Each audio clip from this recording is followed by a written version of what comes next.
അവള് നഷ്ടപ്പെട്ടപ്പോൾ അത് വല്ലാത്തൊരു വേദനയാണ്, സഹിക്കാൻ പറ്റാത്ത വേദന. ഇതിലെന്ത് നടപടിയാണെങ്കിലും നമ്മൾ ചെയ്ത് ഇരിക്കുന്നതിന്റെ മകൾ ഒരിക്കലും തിരിച്ചിട്ടില്ല.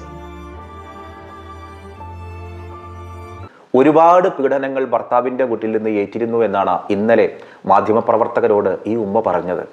ദിവസം കരച്ചില കുട്ടികൾ, ഉമ്മാനോ അപ്പ കൊന്നു പറഞ്ഞു. ജീവിക്കണമെന്നില്ല, അത്രയ്ക്ക് അയക്കും. അപ്പൊ അതിൽ മുഖത്തേക്ക് അടിച്ചു. മുഖത്ത് നോക്കി ഒരു ദിവസം കഴിയുന്നത് എനിക്ക് മാത്രമേ അറിയുള്ളൂ. ഉമ്മാനെ ബുദ്ധിമുട്ടിക്കൂല, ഞാൻ ഒരിക്കലും മരണത്തിന് തയ്യാറാവില്ല, ഞാൻ ജീവിച്ച് കാണിച്ചു കൊടുക്കുന്ന പറഞ്ഞു. അസ്സലാമു അലൈക്കും, welcome back to Visal media. ഞാൻ ഫക്രുദ്ദീൻ പന്താവൂർ. മലപ്പുറം വളാഞ്ചേരിയിലുള്ള സൈനബ എന്ന ഈ ഉമ്മയുടെ കണ്ണുനീര് കണ്ടപ്പോൾ വല്ലാത്ത സങ്കടം തോന്നി. ഇവരുടെ മകൾ റംഷീന എന്നു പേരിൽ 31 വയസ്സുള്ള ഒരു മകൾ ഭർത്താവിൻ്റെ വീട്ടിൽ വെച്ച് ജീവനൊടുക്കിയത് കഴിഞ്ഞയാഴ്ചയാണ്. അവർക്ക് 10ഉം 5ഉം വയസ്സുള്ള 2 കുട്ടികളുണ്ട്. ഒരുപാട് പീഡനങ്ങൾ ഭർത്താവിൻ്റെ വീട്ടിൽ നിന്ന് ഏറ്റിരുന്നു എന്നാണ് ഇന്നലെ മാധ്യമപ്രവർത്തകരോട് ഈ ഉമ്മ പറഞ്ഞത്. എന്തുമാത്രം വെച്ചാൽ ഭർത്താവ് ഒരു അധ്യാപകനാണ്, ഫൈസൽ. ആ അധ്യാപകൻക്ക് മറ്റു ഒരു ടീച്ചറുമായിട്ട് ബന്ധമുണ്ട് എന്നൊക്കെയാണ് ഇവരുടെ ആരോപണം. ഏതായാലും ആ ഉമ്മ പറയുന്ന ഉമ്മയുടെ സങ്കടം, ഇനി ഒരിക്കൽ കൂടി ഇതുപോലെ ഭർത്തൃ വീട്ടിലെ പീഡനത്തെ തുടർന്ന് ഒരു മകൾക്കും ഇങ്ങനെയൊരു മരണം സംഭവിക്കാതിരിക്കട്ടെ. ഇതിൻ്റെ മറുഭാഗം എന്താണെന്ന് നമുക്കറിയില്ല. ഭർത്താവിൻ്റെ വീട്ടുകാരുടെ ഇന്നലെ മാധ്യമപ്രവർത്തകരോട് അവർ പറഞ്ഞ വാക്കുകൾ നമ്മുടെ കണ്ണ് തുറപ്പിക്കേണ്ടതാണ്. കാരണം 50 പവനും 4 ലക്ഷം രൂപയും അവർക്ക് കൊടുത്തിട്ട് വീണ്ടും സ്ത്രീധനത്തിന് വേണ്ടി പീഡിപ്പിച്ചിരുന്നു എന്നുള്ളതാണ്. ഭർത്താവ് ഒരു ഗൾഫുകാരനൊന്നുമല്ല, ഒരു അധ്യാപകൻ, സമൂഹത്തിന് മാതൃകയാകേണ്ട ഒരാൾ. ഈ ഒരു പെൺകുട്ടിയുടെ ഉമ്മയും സഹോദരനും പറയുന്ന വാക്കുകൾ ഇതാണ്. ഇതാണ് എൻ്റെ മോള് റംഷീന. മരണത്തിന് കാരണക്കാരനായ ആളാണ് ഫൈസൽ അടുത്തുള്ളത്. ഇവനാണ് കുട്ടിനെ മർദ്ദിക്കും ഓരോന്നും ചെയ്യുകയൊക്കെ ചെയ്തിരുന്നത്. ഇവൻ്റെ മർദ്ദനത്തിൽ എന്തെങ്കിലും പറ്റുമോ എന്താണെന്നുള്ളത് അറിയില്ല. നല്ല അടിച്ചിട്ടുണ്ടെന്നാണ് പറയുന്നത്. തലേ ദിവസം കുട്ടിക്ക് നല്ല അടി കിട്ടിയിട്ടുണ്ട് എന്ന്. ഇത്രയും പ്രശ്നങ്ങൾ വീട്ടിലുണ്ടാകുമ്പോൾ ഉമ്മയാണ് അത് കൈകാര്യം ചെയ്യുക. കാരണം എന്താണെന്ന് വെച്ചാൽ മക്കളെയൊക്കെ വല്ല അബദ്ധങ്ങളും പറ്റിയിട്ടുണ്ടെങ്കിലും പറഞ്ഞ് മനസ്സിലാക്കുക. അതല്ലാന്നുണ്ടെങ്കിൽ ആ വിവരം അവർക്ക് വേണ്ടപ്പെട്ട ആൾക്കാർക്ക് വിളിച്ചിട്ട് ആളെ വിളിക്കണ ഒരു ഇതുണ്ട്. ഈ ഉമ്മ കൊണ്ടിയില്ല. മരണം കഴിഞ്ഞ് ഞങ്ങളൊരു പ്രാവശ്യം ആദ്യത്തെ കോള് വന്നു. ആ കോള് വന്നതിന് ശേഷം ഞങ്ങൾ തിരിച്ച് വിളിച്ചപ്പോൾ ഈ കുട്ടിയുടെ ഫോണിലേക്ക് ഞങ്ങൾ വിളിക്കുന്നത്. കുട്ടി മരിച്ചെടുക്കാൻ ഞങ്ങൾ അറിഞ്ഞിട്ടില്ല. അപ്പോൾ ഈ കുട്ടിയുടെ ഫോണിലേക്ക് തിരിച്ച് വിളിച്ചപ്പോൾ ഈ ഉമ്മയാണ് ഫോൺ എടുത്തത്. അപ്പോൾ ഫോൺ അവർ കൈക്കലാക്കിക്കണം. പിന്നെ കുട്ടിക്ക് വീട്ടിലേക്ക് വിളിക്കാൻ സമ്മതിക്കൂല, വീട്ടിൽ വന്ന് നിൽക്കാൻ അവർ സമ്മതിക്കൂല. അങ്ങനെ പല രീതിയിലും അവർ പല ഉപദ്രവങ്ങളും അവർ ചെയ്തു. എൻ്റെ പെങ്ങൾ കഴിഞ്ഞ വ്യാഴാഴ്ച, അതായത് 25-ാം തീയതി ആത്മഹത്യ ചെയ്ത നിലയിൽ കാണപ്പെട്ടു. അപ്പോൾ ഇത് ഞങ്ങൾക്കൊരു ഷോക്കായിട്ടാണ് കാണപ്പെട്ടത്. കാരണം വെച്ചാൽ അവൾ ഒരിക്കലും ഇങ്ങനെ ചെയ്യില്ല. അത്യാവശ്യം ഞങ്ങളെ വരെ മോട്ടിവേറ്റ് ഞങ്ങൾ 3 പേരാണ് ഉള്ളത്. ഞാൻ ഫസ്റ്റ് എൽഡർ ബ്രദർ, എൻ്റെ താഴെയാണ് പെങ്ങൾ, പിന്നെ അതിൻ്റെ താഴെയാണ് അനിയന്. അപ്പോൾ ഞങ്ങൾ 3 പേരാണ്. അപ്പോൾ ഞങ്ങളെ വരെ എന്തെങ്കിലും ഇഷ്യൂ ഉണ്ടെങ്കിൽ ഞങ്ങളെ വരെ അവൾ മോട്ടിവേറ്റ് ചെയ്ത് നമ്മൾ തളരാൻ പാടില്ല, നമ്മൾ ഓരോ കാര്യങ്ങൾ ചെയ്യണം, ഡൂസ് ആൻഡ് ഡോൺസ് ഒക്കെ അവൾ തന്നെ നമ്മളോട് പറയാനുള്ളതാണ്. അപ്പോൾ എന്ത് കാര്യങ്ങളും ഞങ്ങൾ അവളോട്ട് ഡിസ്കസ് ചെയ്യലുള്ളതാണ്. അപ്പോൾ അത്രയും ബോൾഡായിട്ടുള്ളൊരു കുട്ടി ഇങ്ങനെ ഒരു ആത്മഹത്യ ചെയ്ത ഇതിൽ കാണപ്പെട്ടു. അപ്പോൾ അത് ഞങ്ങൾക്ക് വളരെ വല്ലാത്തൊരു ഷോക്കായി മാറി. അതൊരിക്കലും ഞങ്ങൾ എക്സ്പെക്റ്റ് ചെയ്തിട്ടില്ല. പിന്നെ ഇതുമായി ബന്ധപ്പെട്ട് ഞങ്ങൾക്ക് കുറച്ച് കാര്യങ്ങൾ പറയാനുണ്ട്. കാരണം ഇതൊരു ഒരിക്കലും ഒരു ഒറ്റപ്പെട്ട സംഭവമല്ല. ഇതിൽ ഇവള് പിന്നെ മാനസികമായിട്ട് ഒരുപാട് ടോർച്ചറിങ് അനുഭവിച്ചിട്ടുണ്ട്. അതിൽ പിന്നെ അവളെ കല്യാണം കഴിഞ്ഞിട്ട് ഏകദേശം 12 വർഷമായി. ഈ 12 വർഷത്തിനടക്ക് അവൾ നല്ല രീതിയിൽ മെൻ്റലി ടോർച്ചർ ചെയ്യപ്പെട്ടിട്ടുണ്ട്. കാരണം ഏകദേശം കല്യാണം കഴിഞ്ഞ് 1 വർഷത്തിന് ശേഷം, കുട്ടി ഉണ്ടായതിനു ശേഷം, പിന്നെ അതുവരെ കുഴപ്പമുണ്ടായിരുന്നില്ല, അതിന് ശേഷം ചെറിയ പ്രശ്നങ്ങളൊക്കെ ഉണ്ടായി. മരിക്കേണ്ട ഒരു സാഹചര്യം അവൾക്കില്ല. അവൾ വീട്ടിൽ എനിക്കൊരൊറ്റ മോളേ ഉള്ളൂ. അപ്പോൾ അവൾ വിളിച്ചിട്ട് ഇങ്ങനെ ഞാൻ വീട്ടിലേക്ക് വരാം, ശനിയാഴ്ച ഞായറാഴ്ച സ്കൂളില്ലാത്ത ദിവസം വീട്ടിലേക്ക് വരാമെന്ന് പറഞ്ഞ് തലേ ദിവസം എനിക്ക് വിളിച്ചിരുന്നു. അപ്പോൾ ഞങ്ങൾ കൊണ്ടുവരാൻ വേണ്ടി പോകണമെന്ന് വിചാരിച്ചിട്ട് അങ്ങനെ നിൽക്കുകയായിരുന്നു. അപ്പോഴാണ് ഇവരറിയുന്നത്. പിന്നെ 2011 അവളെ കല്യാണം കഴിഞ്ഞത്. ആ കല്യാണം കഴിഞ്ഞ അന്ന് മുതൽ ഈ ഒരു പ്രശ്നം ലാസ്റ്റ് വെച്ച് പ്രശ്നം വരുന്നത് വരെ അവർ സ്ത്രീധനത്തിനായിട്ട് ബന്ധപ്പെട്ട് പല പ്രശ്നങ്ങൾ ഉണ്ടാക്കിയിട്ട് നല്ല മർദ്ദനം ഉണ്ടായിരുന്നു കുട്ടിക്ക്. ഞങ്ങൾ പല പ്രാവശ്യം പോയിട്ട് വാപ്പിയും പോയിട്ട് അവിടെ ചെന്ന് സംസാരിച്ചിട്ടുണ്ട്. പിന്നെ അവരുടെ കുടുംബത്തിൽ ഒരാളുണ്ടായിരുന്നു, ഒരു കുടുംബത്തിൽപ്പെട്ട അയൽവാസിയാണ്, കുടുംബത്തിൽപ്പെട്ട ആളാണ്. അവരുമായിട്ട് സംസാരിച്ച് അവർ പറഞ്ഞിരുന്നു ഈ മേലിൽ നിങ്ങളെ മകൾക്കൊരു കുഴപ്പം ഉണ്ടാവില്ല, എന്ന് പറഞ്ഞിട്ട് അവർ പറഞ്ഞ് നിർത്തി. അതിൻ്റെ പേരിലാണ് വീണ്ടും അവിടെ നിർത്തിയത്. അതിന് ശേഷമാണ് അത് പറഞ്ഞ് മധ്യസ്ഥ പറഞ്ഞിട്ട് ഇപ്പോൾ ഒരു മാസമായിട്ടേ ഉണ്ടാവുള്ളൂ. അപ്പോഴേക്കിന് ആണ് ഇപ്പോൾ ഈ പ്രശ്നം കണ്ടത്. അപ്പോൾ ഇവള് പിന്നെ മരിക്കൂല എന്ന് എപ്പോഴും എന്നോട് പറയലുണ്ട്. ഞാൻ മരിക്കൂല, ഞാൻ പറഞ്ഞു ഈ ഒന്നും ചെയ്യരുത്. അവൾ ഒന്നും ഉണ്ടായിട്ടില്ല, അവളോട് ഇങ്ങനെ പറഞ്ഞ് മനസ്സിലാക്കി കൊടുക്കും. അപ്പോൾ അവൾ പറഞ്ഞു ഞാനൊന്നും ചെയ്യില്ലമ്മ, എനിക്ക് എൻ്റെ മക്കളെ വിട്ടിട്ട് ഒരിക്കലും മരണത്തിലേക്ക് പോകാൻ എനിക്ക് കഴിയില്ല. കാരണം എൻ്റെ മക്കൾക്ക് ആരുമില്ല, അവിടെയാണെങ്കിൽ വയ്യാത്തൊരു ഉമ്മയാണ്. പിന്നെ ഉമ്മാനെ ബുദ്ധിമുട്ടിക്കൂല ഞാൻ ഒരിക്കലും മരണത്തിന് തയ്യാറാവില്ല, ഞാൻ ജീവിച്ച് കാണിച്ചു കൊടുക്കുന്ന പറഞ്ഞിരുന്നത്. എന്നിട്ട് അവൾ ഇവിടെ വന്ന് PSCക്ക് വേണ്ടിയിട്ട് അപേക്ഷയൊക്കെ കൊടുത്ത് അങ്ങനെ അതിനൊക്കെ തയ്യാറെടുത്തിരിക്കുന്നു. ഞാൻ ഉംറയ്ക്ക് വേണ്ടി പോയപ്പോൾ 15 ദിവസം ഇവളിവിടെ വന്ന് നിന്ന് 19 ദിവസം നിന്നിട്ടുണ്ട് ഇവിടെ വീട്ടിൽ. അപ്പോൾ ഞാൻ അവളെ വീട്ടിലാക്കിയിട്ടാണ് ഞാൻ ഉംറയ്ക്ക് പോയത്. അത് കഴിഞ്ഞ് വന്ന് പിറ്റേ ദിവസം അവൻ്റെ ഉമ്മയും അവനും അവൻ്റെ ഉമ്മയുടെ ഉമ്മയൊക്കെ കൂടി വന്ന് നല്ല സ്വഭാവത്തിൽ വന്ന് കൂട്ടിക്കൊണ്ട് പോയതാണ്. പോയി അവിടെ ചെന്നപ്പോൾ ഏകദേശം ഒരാഴ്ചയായിട്ടില്ല, അപ്പോഴത്തേനാണ് ഈ പ്രശ്നം കണ്ടത്. ഇത്തരം സന്ദർഭങ്ങളിൽ നമ്മൾ എന്താണ് ചെയ്യേണ്ടത്? ഒറ്റ കാര്യം തീരുമാനിക്കുക. രണ്ടുപേര് വിവാഹം കഴിക്കുമ്പോൾ ഒരിക്കൽ പോലും രണ്ട് സ്വഭാവങ്ങളുള്ള, രണ്ട് വ്യത്യസ്ത ചിന്തകളുള്ള ആളുകളാണ് എന്നൊരു ബോധ്യം നമുക്കുണ്ടാവണം. നമ്മുടെ മക്കൾ കല്യാണം കഴിപ്പിച്ചയക്കുമ്പോൾ ചെറിയ പ്രശ്നങ്ങൾ ഉണ്ടാകുമ്പോൾ അത് പരിഹരിക്കേണ്ടത് ഒരു നല്ല കൗൺസിലർ അടുത്ത് കൊണ്ടുപോയിട്ട് കൃത്യമായിട്ടുള്ള പരിഹാര നടപടികളാണ് വേണ്ടത്. നമ്മൾ ചില ചർച്ചക്കാരെ കൊണ്ടുപോയിട്ട് ഇത് മധ്യസ്ഥം പറഞ്ഞ് അവസാനിപ്പിക്കുന്നതിന് പകരം എന്താണ് പ്രശ്നമെന്ന് കണ്ടെത്തി പരിഹരിക്കാൻ കൗൺസിലർമാർക്ക് കഴിയും. ചില ആളുകൾ എപ്പോഴും പരാതിക്കാരായിരിക്കും, വിക്ടിം മൈൻഡുള്ള ആളുകൾ. ആ വിക്ടിം മൈൻഡുള്ള ആളുകൾ ഓരോന്ന് കണ്ടെത്തി ഇങ്ങനെ പരാതി പറഞ്ഞുകൊണ്ടിരിക്കും. അപ്പോൾ ആ പരാതിക്കൊക്കെ നമ്മൾ തുള്ളാൻ നിന്നാൽ ഇവരുടെ ലൈഫ് പോകും. അപ്പം അതുകൊണ്ട് തന്നെ പ്രശ്നങ്ങൾ പറയുമ്പോൾ അവരെ വീട്ടിലേക്ക് വിളിച്ചു കൊണ്ടുവരിക എന്ന ഒരു ഷെൽട്ടർ കൊടുക്കുന്നതോടൊപ്പം കൃത്യമായുള്ള പരിഹാര നടപടികളും വേണം. നമ്മൾ ഏത് തരത്തിലുള്ള ഏത് പ്രൊഫഷൻ സ്വീകരിക്കുന്ന ആളുകളാണെങ്കിലും നമ്മൾ ചെയ്യേണ്ടത് അങ്ങനെയാണ്. ഈ ഒരു പെൺകുട്ടി ITC പാസ്സായ പെൺകുട്ടിയാണ്, KTET പാസ്സായ ടീച്ചർ ആവാനുള്ള യോഗ്യതയുള്ള ഒരാളാണ്.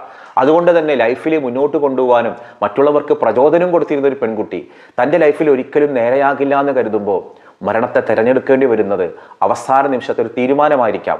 നമ്മുടെ പ്രാർത്ഥനയിൽ ഉണ്ടാവണം. അള്ളാഹു ആ പെൺകുട്ടിക്ക് മഗ്ഫിറത്ത് കൊടുക്കട്ടെ, മർഹമത്ത് കൊടുക്കട്ടെ, ഖബറിടം അള്ളാഹു വിശാലമാക്കട്ടെ.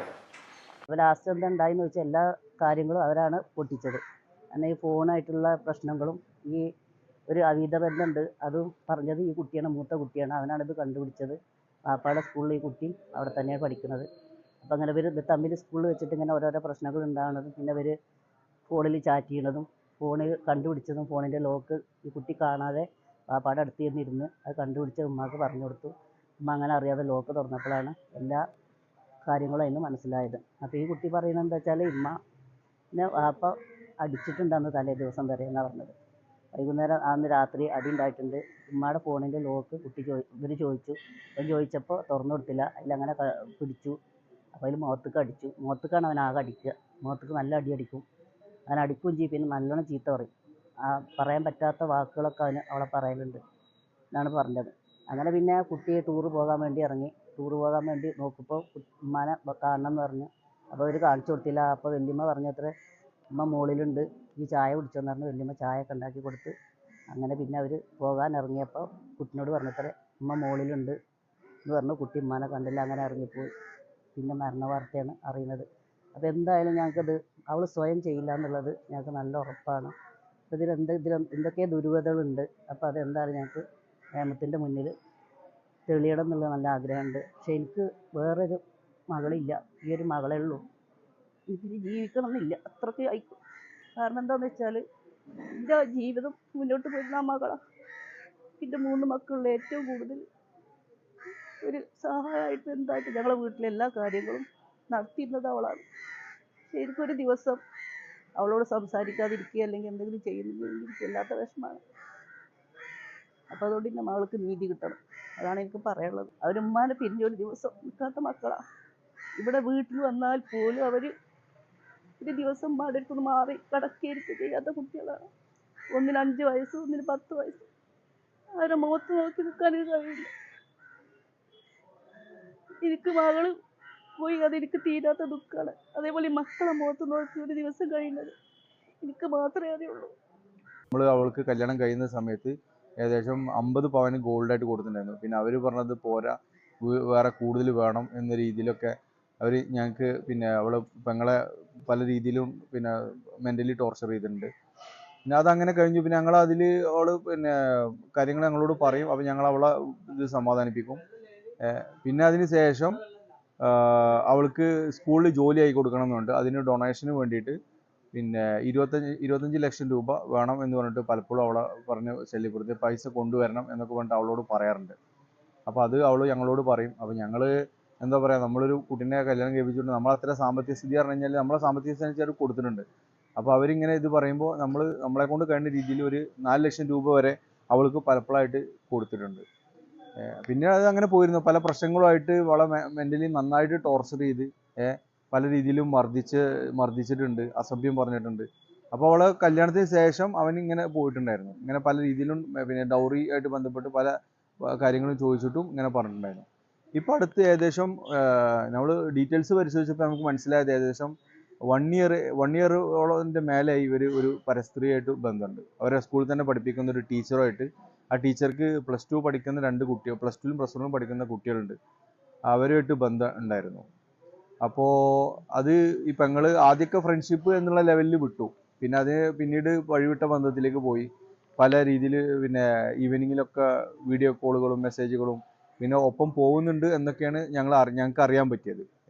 അവരൊരുമിച്ച് പോയിട്ടുണ്ട്, യാത്ര ചെയ്തിട്ടുണ്ട് എന്നൊക്കെയാണ് അറിയാൻ പറ്റിയത്. അപ്പോൾ അങ്ങനെയുള്ള കുറേ കാര്യങ്ങളൊക്കെ ഉണ്ടായി. അപ്പോൾ അതിൽ അവൾക്കൊരു അസ്വാഭാവികത തോന്നിയപ്പോൾ, ഇങ്ങനെ വഴിവിട്ട രീതിയിലാണ് ആ ബന്ധം പോകണമെന്ന് തോന്നിയപ്പോൾ പിന്നെ പലപ്പോഴും അവളായിട്ട് തന്നെ അത് റെസിസ്റ്റ് ചെയ്യാൻ നോക്കിയിട്ടുണ്ട്. പിന്നെ അവിടെ ഒരു പ്രാവശ്യം സ്കൂളിൽ പോയിട്ട് അവരോട് പറഞ്ഞു, നീ എൻ്റെ ഭർത്താവിൻ്റെ കൂടെ ഇങ്ങനെ ചെയ്യുന്നത് ശരിയല്ല, അത് ഇങ്ങനെ ഇതിൽ പിന്മാറണം എന്നൊക്കെ പറഞ്ഞിട്ട് അവളെ രീതിയിൽ റെസിസ്റ്റ് ചെയ്യാൻ വേണ്ടി നോക്കിയിട്ടുണ്ട്. അപ്പോൾ അവളെ നന്നായിട്ട് ഇൻസൾട്ട് ചെയ്യുക, സ്കൂളിൽ വെച്ച് ഇൻസൾട്ട് ചെയ്യുക, അതൊക്കെയാണ് ചെയ്തിട്ടുള്ളത്. അതായത് ഭർത്താവ് പഠിപ്പിക്കുന്ന സ്കൂളിൽ തന്നെയാണ് പിന്നെ ഈ സ്ത്രീയും ഉള്ളത്. ആ സ്കൂളിൽ തന്നെയാണ് പിന്നെ എൻ്റെ പെങ്ങളെ മൂത്ത മോനും അവിടെയാണ് പിന്നെ പഠിക്കുന്നത്. അപ്പോൾ അങ്ങനെ ആ പ്രശ്നങ്ങൾ അങ്ങനെ പോയി. പിന്നെ അതിന് ശേഷം ഇവള് ഒരു പ്രാവശ്യം അവളെ വീട്ടിൽ വിളിച്ചു. ഇതിങ്ങനെ കണ്ടിന്യൂ ആയപ്പോൾ അവളെ വീട്ടിൽ വിളിച്ച് അവളെ മോനാ ഫോൺ എടുത്ത്. ആ മോനോട് പറഞ്ഞു, ഇങ്ങനെ അമ്മ ഇങ്ങനെ ഒരു വഴിവിട്ട ബന്ധത്തിലാണുള്ളത്, അമ്മനെ പറഞ്ഞ് ഇതൊന്ന് മാറ്റണം, അത് പിന്നെ പ്രശ്നമാണെന്നൊക്കെ പറഞ്ഞിട്ട് അവൾ കുറേ ഇതാക്കി. അപ്പോൾ അത് ഫൈസൽ അറിഞ്ഞതിന് ശേഷം ഈ പിന്നെ എൻ്റെ പെങ്ങളെ ഭർത്താവിൻ്റെ ഒരു ഫൈസൽ അറിഞ്ഞതിന് ശേഷം അവളെ പിന്നെ നന്നായിട്ട് ക്രൂരമായിട്ട് മർദ്ദിക്കുക, ടോർച്ചറിങ് ഒക്കെ ഉണ്ടായിരുന്നു. പിന്നെ ഫോൺ വരെ അവർ മേടിച്ച് വെച്ച് വീട്ടിലേക്ക് വിളിക്കാൻ പറ്റാത്ത രീതിയിലൊക്കെയുള്ള പ്രശ്നങ്ങളൊക്കെ ഉണ്ടായിരുന്നു. പറഞ്ഞത് അവൾ മെൻ്റലി ടോർച്ചർഡ് ആയിരുന്നു. ഞങ്ങൾ പറഞ്ഞു, എന്തെങ്കിലും പ്രശ്നമുണ്ടെങ്കിൽ ഇങ്ങോട്ട് പോരെ, നമ്മളെ വീട്ടിലേക്ക് പോരെ, നമുക്കത് സർവൈവ് ചെയ്യാം, ഇങ്ങോട്ട് പോരെ, പ്രശ്നമില്ല എന്നൊക്കെ പറഞ്ഞ് നമ്മൾ സപ്പോർട്ടൊക്കെ കൊടുക്കുന്നില്ലായിരുന്നു. എന്തുകൊണ്ടോ അറിയില്ല, നമ്മുടെ നിർഭാഗ്യവശാൽ അവൾ ഇങ്ങനെ ഒരു ആത്മഹത്യയിലേക്ക് പോയി. ഞങ്ങൾ ഇപ്പോൾ സ്ഥലം SIക്ക് പരാതി കൊടുത്തിട്ടുണ്ട്. പരാതിൻ്റെ കോപ്പി ഉണ്ട്. ഇത് SP കൊടുത്ത പരാതിയാണ്. SP ഞങ്ങൾ പിന്നെ പരാതി കൊടുത്തിട്ടുണ്ട്. ഡീറ്റെയിൽസ് എല്ലാം വെച്ചിട്ട് പരാതി കൊടുത്തിട്ടുണ്ട്. പിന്നെ ഇതിൻ്റെ കൂടെ നമ്മളെ മരണം ഇത് പോസ്റ്റ്മോർട്ടം റിപ്പോർട്ട് വന്നപ്പോൾ അതിൽ പറയുന്നത് ഇത് ആത്മഹത്യയാണെന്നുള്ളതാണ്. അതിൻ്റെ FIRൻ്റെ കോപ്പിയാണുള്ളത്. ഇതിലിപ്പോൾ അവർ ചാർജ് ചെയ്തിട്ടുള്ള ഒരു നോർമൽ ഇതായിട്ട് ഒരു 174 മാത്രം ഇട്ടിട്ടാണ് ചാർജ് ചെയ്തിട്ടുള്ളത്. ഇതിൻ്റെ ഡീറ്റെയിൽസിലേക്ക് പോകുന്നുണ്ട്, വെറും 174 ഇട്ട് മാത്രം ചാർജ് ചെയ്തിരിക്കണം, അതിൻ്റെ അപ്പുറത്തേക്കൊന്നും ആഡ് ചെയ്തിട്ടില്ല. അപ്പോൾ പോലീസിൻ്റെ ഭാഗത്തുനിന്ന് ഇത് ഞങ്ങൾക്ക് നല്ല അന്വേഷണം വേണം, ഇതിലെന്താണെന്നുള്ളത്. അവന് പിന്നെ എന്തൊക്കെ രീതിയിൽ അവളെ ടോർച്ചർ ചെയ്തിട്ടുണ്ട്, അവനെ ആത്മഹത്യാ പ്രേരണക്ക് ഇതിന് വേണ്ടിയിട്ട് എനിക്കെതിരെ നടപടി എടുക്കണം. അവനൊരു സ്കൂൾ ടീച്ചറാണ്. അവന് തുടർന്ന് ആ ഒരു ഇതിൽ ജോലി ചെയ്യാൻ അവകാശമില്ല. കാരണം ഇങ്ങനെ ഒരു പരസ്ത്രീ ബന്ധം ഒക്കെ ഉള്ള ആളുകൾ എങ്ങനെയാണ് പിന്നെ നമ്മളൊരു സമൂഹത്തെ വാർത്തെടുക്കുക എന്നുള്ളതൊരു ക്വസ്റ്റ്യനാണ്. കാര്യം എന്താ വെച്ചാൽ നമ്മളെ സമൂഹത്തിൽ നല്ല മെസ്സേജാണ് കൊടുക്കേണ്ടത്. ഇപ്പം ഇങ്ങനെ ഒരു റോങ് മെസ്സേജ് കൊടുത്ത് അവനതിൽ തുടരാൻ അവകാശമില്ല. അപ്പോൾ അവനക്കെതിരെ നല്ല കർശനമായിട്ടുള്ള നടപടി എടുക്കണം എന്നാണ് ഞങ്ങൾക്ക് പറയാനുള്ളത്. ഒരു പക്ഷേ ഭർത്താവിനും പറയാനുണ്ടാവാം ഒരുപാട് ന്യായങ്ങൾ. പക്ഷേ ആ മരണപ്പെട്ടു പോയ പെൺകുട്ടിയുടെ കഥ കേൾക്കുമ്പോൾ എന്ത് ന്യായങ്ങൾക്കപ്പുറത്തും എന്തുകൊണ്ടാണ് ഇങ്ങനെ ചില ഫോൺ ബന്ധങ്ങളും മറ്റും ഉണ്ടാകുന്നത്, ആ ഉണ്ടായത് കൊണ്ടല്ലേ സ്വന്തം ഭാര്യയ്ക്ക് ഇങ്ങനെ ചെയ്യേണ്ടി വരുന്നത് എന്നൊന്ന് നമ്മളൊന്ന് മനസ്സിരുത്തി ആലോചിച്ച് നോക്കുക. ഒരുപാട് കേസുകൾ ഇത്തരത്തിലുണ്ട്. എല്ലാത്തിൻ്റെ പിന്നിലും ഇത്തരത്തിലുള്ള അനാവശ്യമായ സൗഹൃദങ്ങളാണ് ഈ കുടുംബ ബന്ധങ്ങൾ തകരുന്നത്. ഏതായാലും ആ കുടുംബത്തിന് നീതി കിട്ടട്ടെ എന്നുള്ളതാണ് നമ്മുടെ പ്രാർത്ഥന. കഴിഞ്ഞ വീഡിയോക്ക് നമ്മളെല്ലാവരും ആൻസർ പറഞ്ഞു, വ്യാഴാഴ്ചയാണ് റജബിൻ്റെ നോമ്പ് എന്നുള്ളത്. ഇൻഷാ അല്ലാഹ് ഇന്നത്തെ ഒരു ചോദ്യം, കഴിഞ്ഞ ദിവസം ഒരു ആനയെ വെടിവെച്ച് കൊന്നിരുന്നു. വയനാട് മാനന്തവാടിയിലാണ്. ആ ആനക്ക് മനോഹരമായൊരു പേരുണ്ട്. പാവം ആന മരിക്കേണ്ടി വന്നു. ആനയെ മയക്കുവെടി വെച്ചപ്പോൾ ആന പിന്നീട് വണ്ടിയിൽ ആനനെ മറ്റൊരു സ്റ്റേറ്റിലേക്ക് കൊണ്ടുപോയിരുന്നു. ആന ചെരിഞ്ഞു. ഈ ആനയുടെ പേരെന്താണ് എന്നുള്ളതാണ് ചോദ്യം. ഉത്തരം കമൻറ്റ് ചെയ്യണം. മറ്റൊരു ദിവസം മറ്റൊരു വീഡിയോയുമായി വീണ്ടും കാണാം. അസ്സലാമു അലൈക്കും.